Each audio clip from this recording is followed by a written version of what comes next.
il faut rigoler malgré tout. Coucou, me revoilà.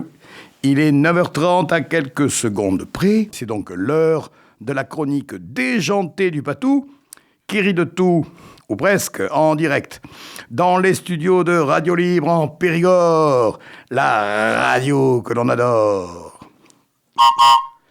Bon alors, dimanche dernier, se déroulait le fameux salon du livre Humour et Square que je vous ai présenté dans mes chroniques précédentes.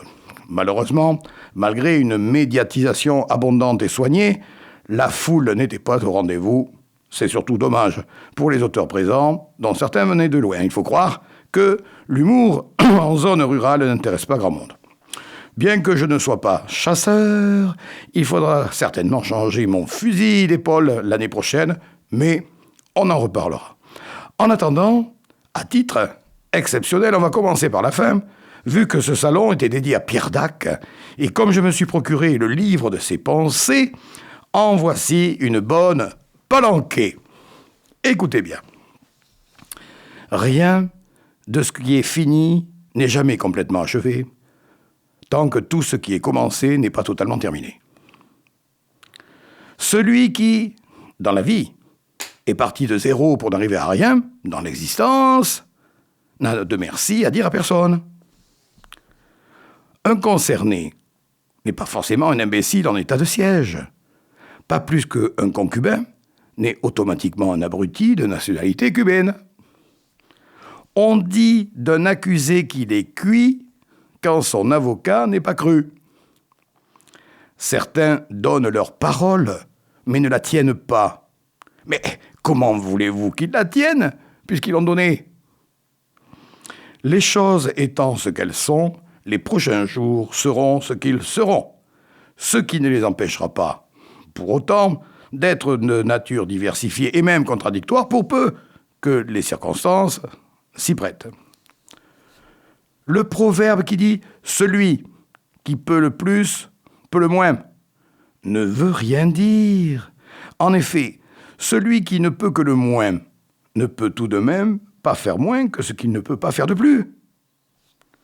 Et on termine par ma préférée, que je reprends à mon compte régulièrement. Écoutez bien. La véritable modestie consiste toujours à ne jamais se prendre pour moins ni plus qu'on estime qu'on croit qu'on vaut, ni pour plus ni moins que ce qu'on évalue qu'on vaut, qu'on croit. Et là, tout est dit et bien dit. Ah, voilà les actus, rubrique élection. Je vous avais promis de vous donner d'autres noms de candidats. Les voici. FX Bellamy, qui cherche à se faire des copains. LR de rien. Florian Philippot, grand admirateur de Mel Gibson, à tel point qu'il a appelé son parti les Patriotes. Le PRG présentera Guillaume Lacroix, qui risque bien de porter la sienne sans la bannière. Le PC fait son retour aux sources avec Léon Defontaine pour le prix d'une. Philippe Folliot, qui compulse régulièrement ses feuillets, mènera l'alliance centriste. La tête de liste du parti pirate sera Caroline Zorn, qui arrive des Caraïbes donc.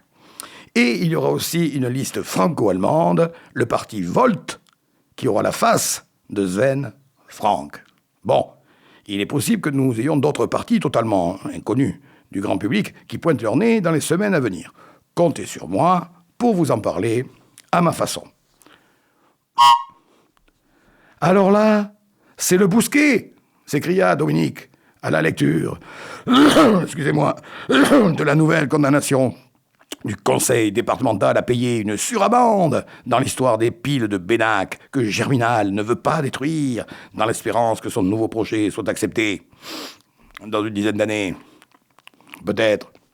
En attendant, c'est le contribuable qui paie, et je pense que cela risque d'influer largement sur le vote des prochaines élections départementales, mais je dis ça, je dis rien, affaire à suivre. On est à 100 jours des Jeux Olympiques, et ça y est, la flamme a été allumée en Grèce, et s'apprête à traverser le monde entier, comme dirait mon dentiste, pour arriver en Périgord, le 22 mai. Et c'est là que ça se corse, comme dirait Napoléon. En effet, la polémique enfle pour savoir si, chez nous, elle sera allumée en graisse d'oie ou en graisse de canard. Qui emportera la décision? Le suspense est insoutenable. Et voilà la pause musicale. Elle a 75 ans cette semaine et elle chante toujours.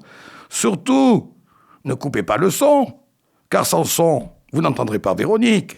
Surtout là où elle vous emmène avec cette chanson. Musique.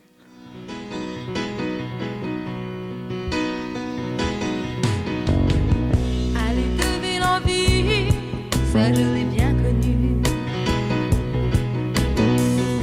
Je mène ma vie comme un radeau perdu.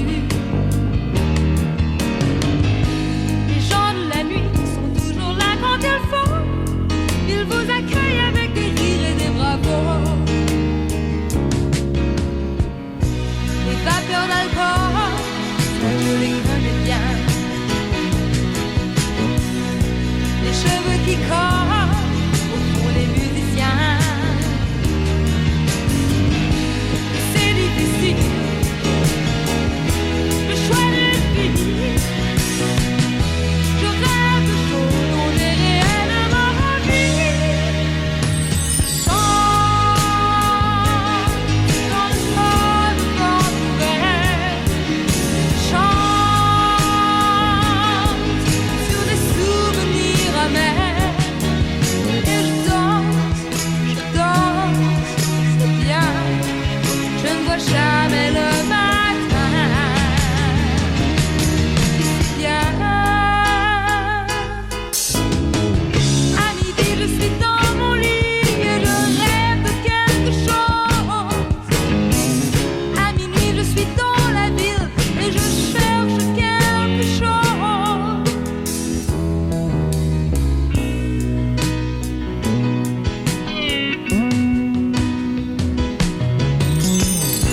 Les grandes efforts, ça je les connais bien. Les filles qui volent autour des musiciens. Les gens de la nuit sont toujours là quand il faut. Ils vous appellent avec des rires et des bravos. Le son du silence, il faut l'avoir connu. J'appelle la chance qui n'est jamais venue. C'est difficile, le choix d'une vie. Je rêve de choses dont j'ai réellement envie. Je chante dans le fort de Vancouver. Je chante sur les souvenirs amers. Je danse, c'est bien. Je ne vois jamais le matin.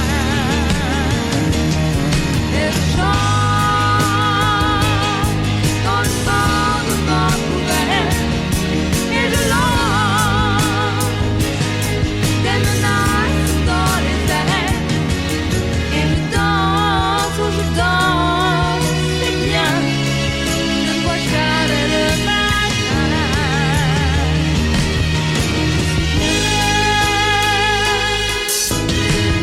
À midi, je suis dans mon lit et je rêve de quelque chose. À minuit, je suis dans la ville et je cherche quelque chose.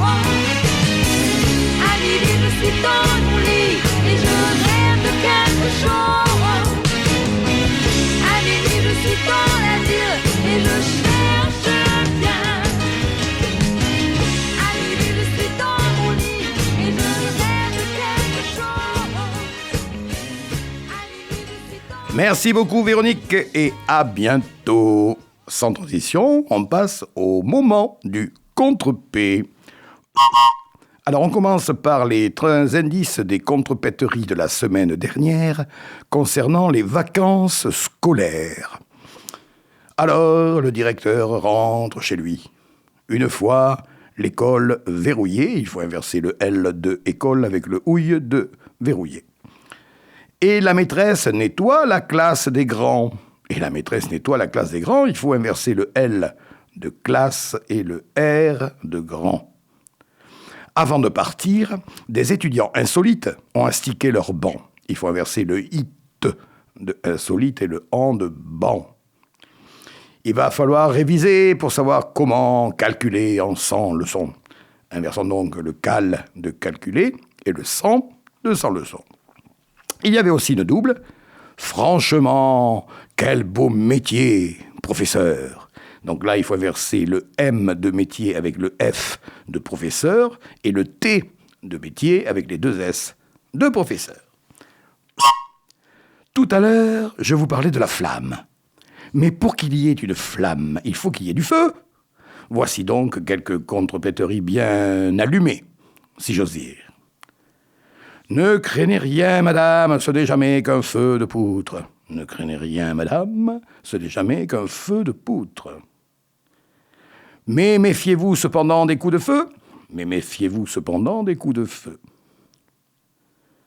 Les filles vont près du feu pour faire briller leurs galoches. Les filles vont près du feu pour faire briller leurs galoches. Mais quel est donc ce doux feu qui me noue ? Demanda-t-elle. Mais quel est donc ce doux feu qui me noue ? Demanda-t-elle. Cette vieille colle s'enflamme au contact des feux. Cette vieille colle s'enflamme au contact des feux. Les indices, la semaine prochaine, bien sûr. Et puisque nous sommes toujours pendant les vacances scolaires, voici l'extrait de l'histoire d'une famille qui part en vacances, narré par Pierre Desproges. Après 500 kilomètres, Alexandre descend de l'automobile pour forcer le portail de bois vert sombre. Anne gare la voiture sous l'abri de chaume. À l'arrière, l'ivresse désordonnée des joies folles fait trépigner les deux petites filles énervées. Dans l'allée de sable hérissée des herbes incongrues du printemps, un lapin stupéfait s'éclipse cul en l'air. Il a l'air con, des lapins stupéfaits. Aussi peu concerné qu'un croque-mort à la noce, le chat sombre du voisin fou s'en va à peine. Au bout de l'allée est la maison, sobrement tarabiscotée, balnéaire 1910, toit d'ardoise, murs blancs et briques, cernés de vignes sauvages. Quand il ouvre la porte, la chaleur enfermée fait monter du parquet nu, nourri d'huile de pin, la senteur exotique des ponts de vieux navires. De l'autre côté des volets blancs, la terrasse aux pierres bleues. En contrebas, immense comme une éternité tranquille, frémissante à l'infini, inéluctable comme la mort est plus crédible que Dieu, la mort, la mer considérable, s'en fout intensément. La mer, la vraie mer, l'Atlantique, pas la mer sans marée, stagnante et soupe aux moules qui lèche le sud à petits clapotis mièvres, où l'anglaise dorée finissante fait frémir ses varices. Je vous parle de la mer venue d'ouest qui claque au sable vierge et va et vient, monte et descend comme un amant formidable. La mer tour à tour miroir de plomb mort ou furie galopante. La mer, quoi. Voilà, Desproges était un humoriste, mais également un grand poète. Merci à lui, on ne l'oubliera pas. Voilà les petits loups, c'est fini pour aujourd'hui. N'oubliez pas que vous pouvez me réécouter vendredi à 15h30 et samedi à 9h30. À la technique, aujourd'hui, c'était Simon, et je le remercie. Je vais reprendre pendant quelques semaines mon bâton d'auteur et je participerai, de fait, dimanche prochain au salon de Chalais en Charente, tout près de Saint-Aulé. Qu'on se le dise, et je termine cette chronique avec le petit message habituel. Salut les copains, salut mes poules, arrivez d'air chaud et prenez soin de vous.